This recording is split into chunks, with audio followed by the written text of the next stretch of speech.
Apakah ada sesuatu yang dikerjakan oleh kedua agensi gede tersebut?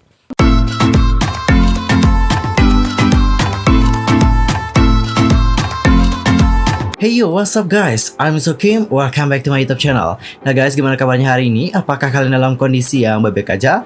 Aku harapkan seperti itu ya. Untuk hari ini kita akan ngebahas topik-topik terhangat seputar dunia per-K-popan yang pastinya sangat banget untuk dilewatkan. Nah, supaya kalian gak ketinggalan informasi terbarunya, yuk buruan subscribe channel aku sekarang juga. Dan jangan lupa juga nih buat like, comment, and share kepada teman-teman yang lain.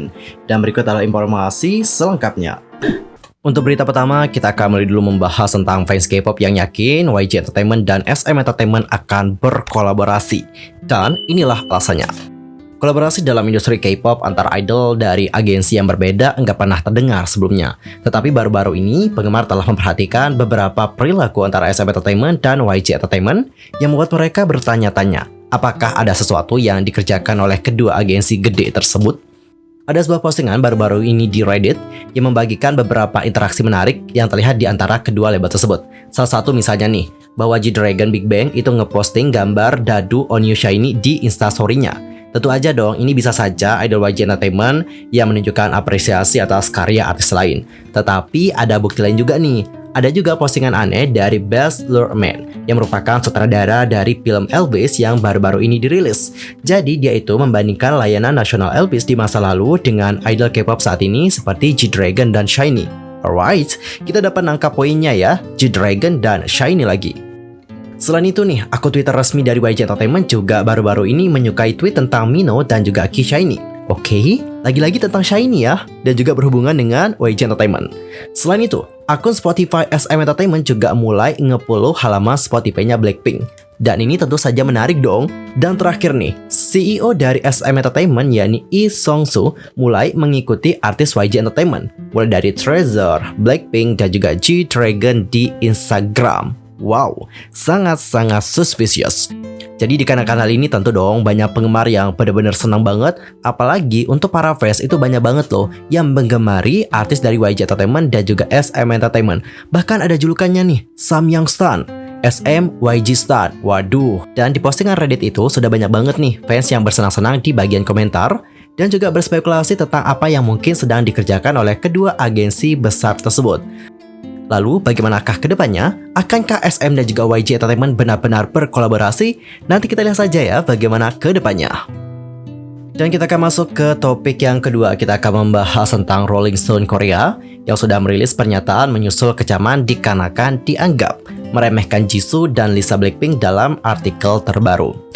Bulan lalu, penggemar Blackpink tidak bisa berhenti memuji Rolling Stone setelah publikasi merilis wawancara eksklusif dan pemotretan dari Blackpink. Namun, Rolling Stone Korea baru-baru ini mendapatkan kecaman dari netizen setelah publikasi tersebut merilis sebuah artikel yang dianggap tidak sopan terhadap Lisa dan juga Jisoo Blackpink.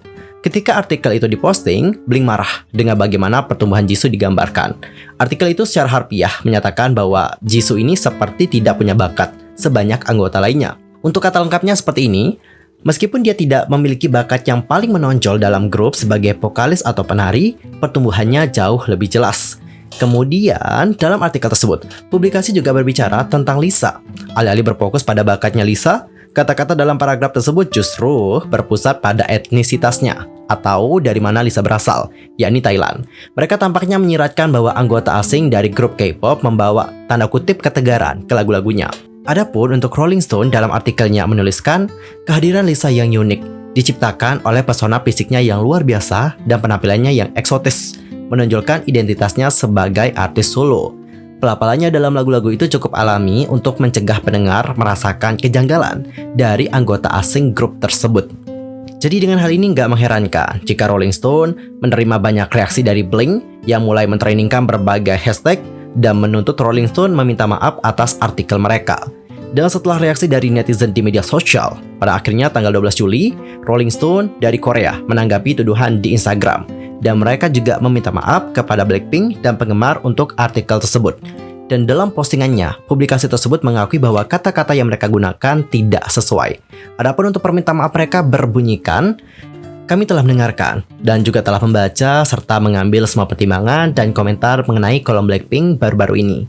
Kami mengakui bahwa kami menggunakan pilihan kata dan konteks yang tidak tepat yang menyebabkan kesalahpahaman ini. Kolom yang direvisi dan dimodifikasi akan diterbitkan dalam cetakan edisi kedua minggu depan. Kolom yang direvisi akan ada di situs web resmi kami. Dan kami juga meminta maaf kepada para artis dikarenakan menimbulkan kekhawatiran. Kami juga meminta kesabaran. Terima kasih. Oke guys, setelah melihat bagaimana permintaan maaf dari Rolling Stone, bagaimana pendapat kalian? Nanti langsung saja sampaikan di kolom komentar. Ya, semoga kedepannya Rolling Stone juga dapat belajar dari permasalahan ini supaya dapat menggunakan kata-kata yang lebih baik. Dan tidak hanya Rolling Stone saja, tapi untuk media-media yang lain, salah satunya adalah untuk aku juga. Ini menjadi pelajaran yang besar supaya nanti kedepannya kita dapat memilih penggunaan kata yang baik sehingga hal-hal seperti ini tidak akan terjadi lagi. Dan guys, untuk berita terakhir kita akan membahas tentang Stray Kids. Jadi baru-baru ini ada anti-fans yang sudah memposting ancaman kematian terhadap member Stray Kids. Dan dikarenakan hal ini, polisi dan juga FBI terlibat. Nah, seorang anti-fan dari Stray Kids telah memposting ancaman pembunuhan terhadap member Stray Kids, mendorong Departemen Kepolisian Oakland dan juga FBI untuk terlibat. Ada seseorang yang menyamar sebagai fans dengan menggunakan nama lengkap Han Jisung sebagai nama tampilan dan juga memposting pesan ancaman terhadap member tertentu dari Stray Kids. Secara alami, Stay dengan cepat menemukan pesan tersebut dan mulai melaporkan akun tersebut serta memberitahu pihak berwenang dan juga JYP Entertainment. Orang itu kemudian mengubah username Twitter dalam upaya untuk menghindari pelacakan tersebut. Dan pada akhirnya, laporan dan petunjuk berhasil diterima. Dikarenakan Departemen Kepolisian Oakland memposting pesan yang mengakui bahwa mereka telah melihat ancaman dan mereka juga bekerja untuk memastikan keselamatan semua orang dan menjadikan hal itu sebagai prioritas utama. Selain itu, dikabarkan pula bahwa banyak petugas yang hadir di tempat tersebut. Fans juga mencatat bahwa keamanan di venue juga sangat ketat, dengan keamanan yang tidak mengizinkan individu untuk membawa barang logam apapun.